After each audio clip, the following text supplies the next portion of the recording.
Okay, guys, the saga continues. Last night, I last night was well. Okay, let's bring it all the way back, right, so that you guys are up to speed. Yesterday, I was tired. I was sitting in my car and I was like, I'm tired of this. I'm tired of feeling this way. I'm tired of not having a place to live.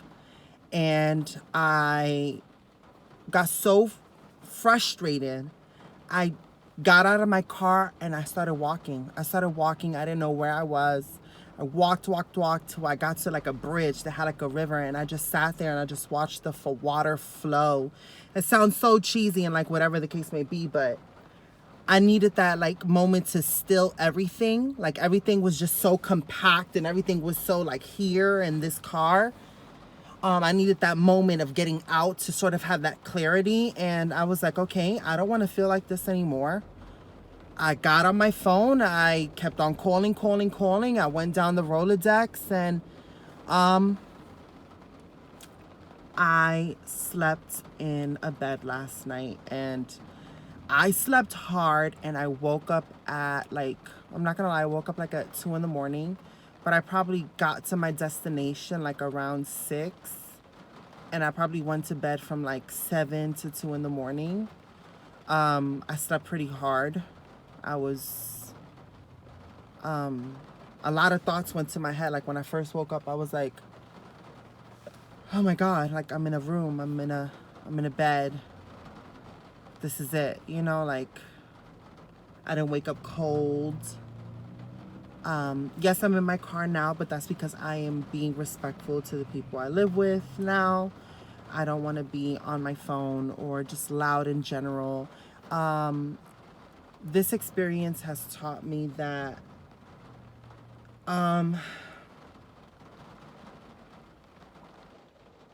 even though, how do I put this delicately? You will only truly understand the feeling of homelessness and desperation if you yourself have been in that. And I promise you guys, it is not fun. I literally had no place to go, and I had to pull every straw out of my, I don't even know, out of my hat to get to where I'm at. And I just have to hit the ground running, because the one thing that this experience has taught me, is that until you have your own, you will always be at somebody else's mercy. It really all depends on the true nature of a person's soul, I feel like. I'm not trying to get all philosophical here or whatever, but when I was in South Carolina and everything was going bad in my life and everything that I was experiencing, I'm not here to get, like, I'm not here to debate religion or whatever you believe in. That's not my place to judge anybody at all, But I do believe that whatever your sort of belief system is, even if it's a belief in yourself or whatever the case may be, whatever level you want to break it down to, as to a spiritual, religious, or whatever level you want to break it down to, simply of just like self-will, whatever sort of drives you, whatever is your driving force. I prayed and I said, whatever isn't for me, remove from my life, and whoever isn't for me, remove from my life. And 2020 has been the most tumultuous roller coaster, loop-de-loop, whirlwind, complete revamp, rebirth of my life. And it has really, really shown me people's true intentions, who's really, really there for you and who isn't. And what I'm learning, or what I'm learning as now I'm turning 30, I'm sort of seeing this like a rebirth of myself. I want to let go of the naivety, I am a Taurus and I am loyal to a fault. I am loyal to a fault. That's a common characteristic trait of Tauruses. We are loyal to a default. And I have been giving my loyalty to people who are disloyal and who truly, truly aren't there, you know? And that isn't a bad thing. This isn't to talk badly of people, but sometimes you have to understand that not everybody is on the same journey and same path in life, and some people are not meant to be there for the long haul. And even if it's family, you have to learn how to decide how you want to be treated in life and demand that, because you are worth it. And if the people in your life don't feel like you're worth being treated the way you feel like you should be treated, then those are not people that you should want in your life, period. And that's just what I'm learning. And it's like, I want to see the good in people. I want to believe that people just aren't so. But you know what I realized is that we're all hurting. We are all hurting, and mental health is not discussed. Mental health is not a thing. Mental health in a lot of communities, I know, especially in the community and the sort of cultural background that I have, mental health was very much like used as the punishment. My mother, you know, something was wrong with you, so now you got to go to the therapist. And it created this sort of stigma of like, is there something wrong with me that I have to go to a therapist? So that was sort of my, you know, attitude towards it. But I think that, you know, a lot of us are living in circumstances that aren't ideal. We're not living like the 1% that is living with more than enough to eat and never have to worry about how a bill is going to get paid, and they're able to have parents that are active in their life. That's not the reality for a lot of us, and a lot of us have to grow up really, really fast. I mean, I've been on my own. I've been basically like this, just in different ways, in different stages of my life since I was 13. I've always, you know, been in survival mode, and that's not normal, and that's not how a child should have been raised. And it's okay to say that, hey, I need help with this. I need help with this. I need help coping and dealing with all this, because this is a lot. And there isn't a strong enough emphasis on that. And that's sort of the conversation that we need to be having as a community is, okay, here we are, you know, in a broken system, and we're dealing with just economical, just like, I can go on and on, guys. I can break this down even further. But these aren't the conversations that you're seeing. I don't want to just apply a makeup on my eye and not have a conversation as to what that means behind it. You know what I mean? I mean, I don't have any makeup in the car with me, but I don't want to endorse something that isn't going to start a conversation and build a platform that's going to impact some sort of change, you know? What does it all mean at the end is if you have a dolled up face and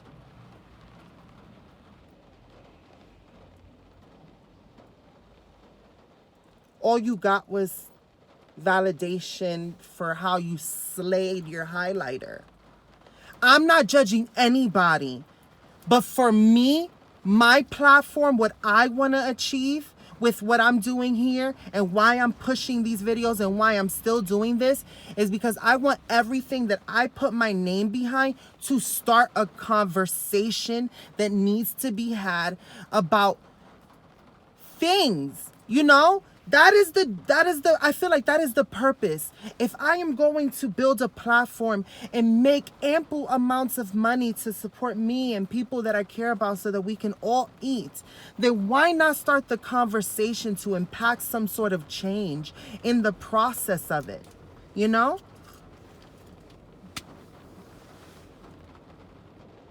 Call me crazy, but I have a dream, and I'm going to achieve it. I am going to make everything that I've wanted in life a reality, because I never, ever, ever in my whole entire life want to feel like this ever again. I never want to be at the mercy of anybody. I want to give people opportunity.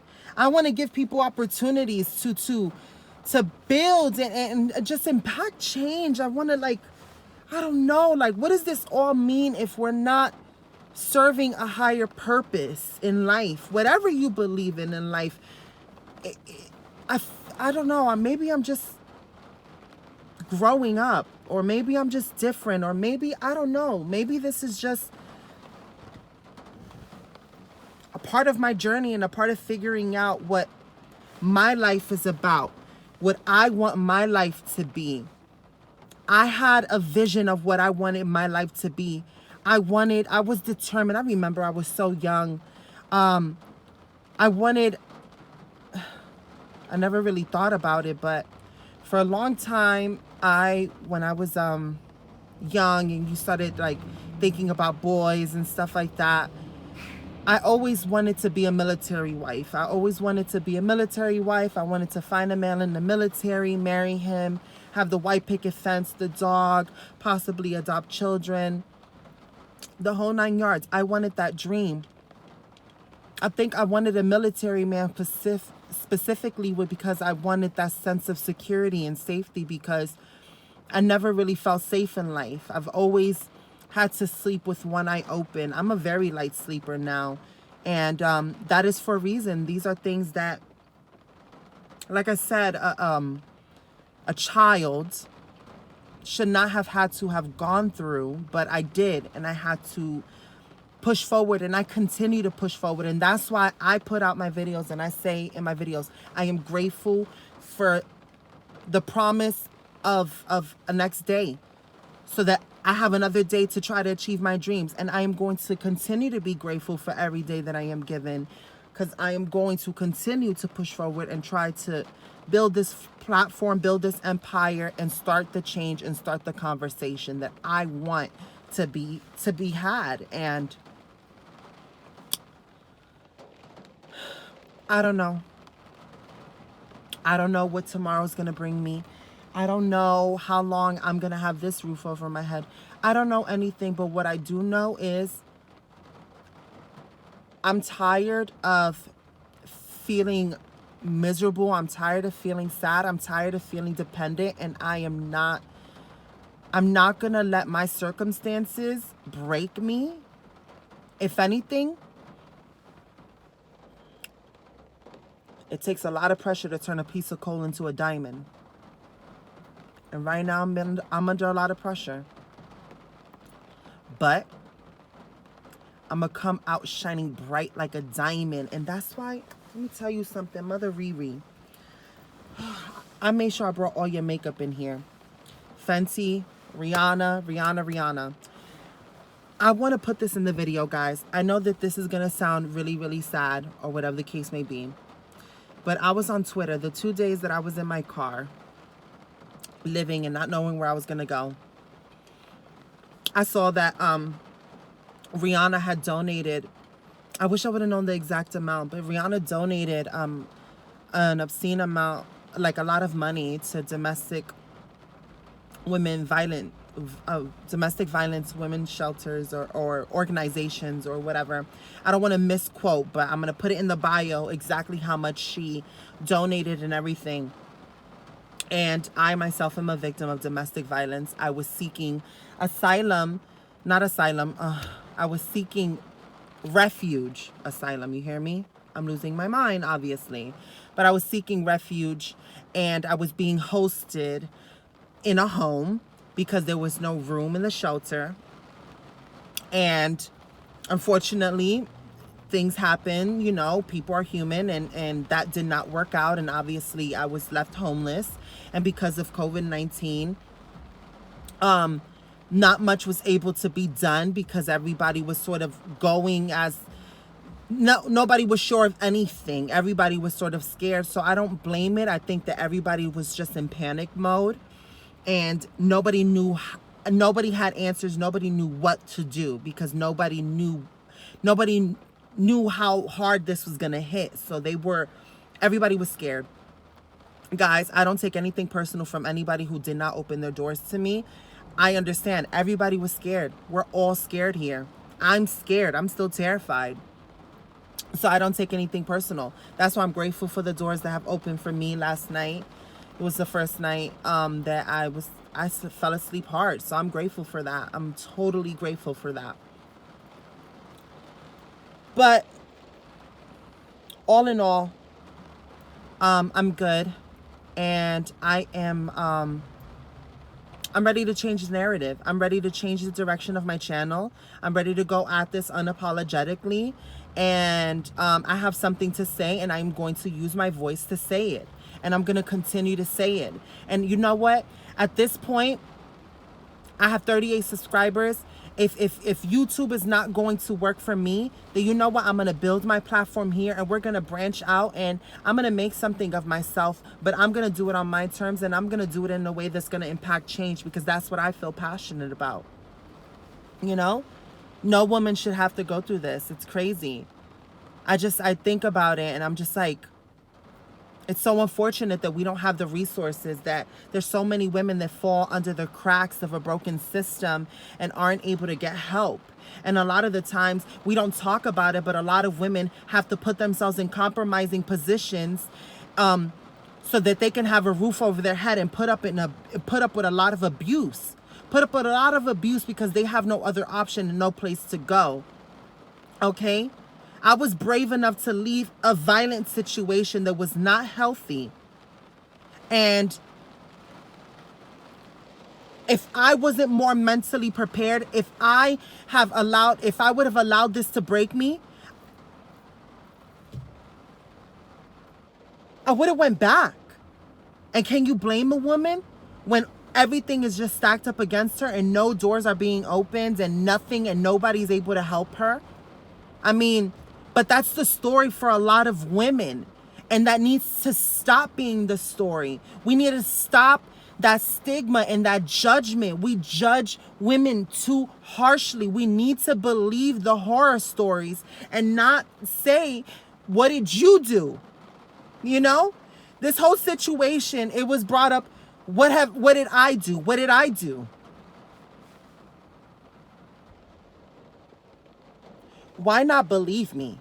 And that's the problem. That's why a lot of women feel shame and they feel like nobody's going to believe their story, and they don't come forth with things that have happened to them. And that is unfortunate, and we need to stop that. We need to stop, and we need to take things seriously. We need to believe people when they tell us that they've experienced something. I don't know.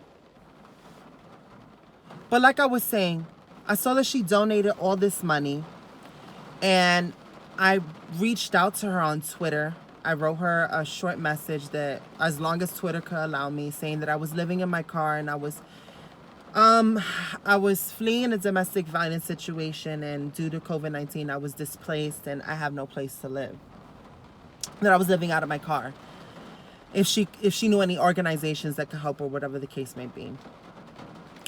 And I didn't get an answer, but I didn't expect. I wrote at Rihanna. I don't know how to work Twitter. She probably has a million. She probably doesn't even see those messages, or whatever the case may be. I'm pretty sure there was a different way to do it. I don't know. Maybe I should have put it in her comments, but I wrote it to her instead. I don't know. But it doesn't matter. I just, I was thinking of any way to get myself out of this situation, and who knows? I wrote to Jeffree Star, I wrote to Shane Dawson, I wrote to Kim Kardashian, I wrote to all of them on Twitter. Honestly, I was trying to find help anywhere. No dream is too big, right? So I wrote to Rihanna personally and asked her for help. I mean, would it have been a dream to Rihanna to answer me and to be like, girl, I know an organization, they'll take you right in, I would have showed her my fairy bomb. I would have asked her, like, I would have totally had a Stan moment. I have a picture of her where she was, oh my gosh, she was on this yellow chair and it was shaped like a seashell. And I've always like, I know this sounds crazy, I always envisioned like meeting Rihanna. And then I'm like, oh my God, I would totally want to do like a collaboration with like Fenty, and I would like to do a collaboration with Savage Fenty, because if I'm going to work with Rihanna and I'm going to pitch her my dream, I not only want a collaboration with the makeup, I want to also do a collaboration with her lingerie line, because I am obsessed with lingerie.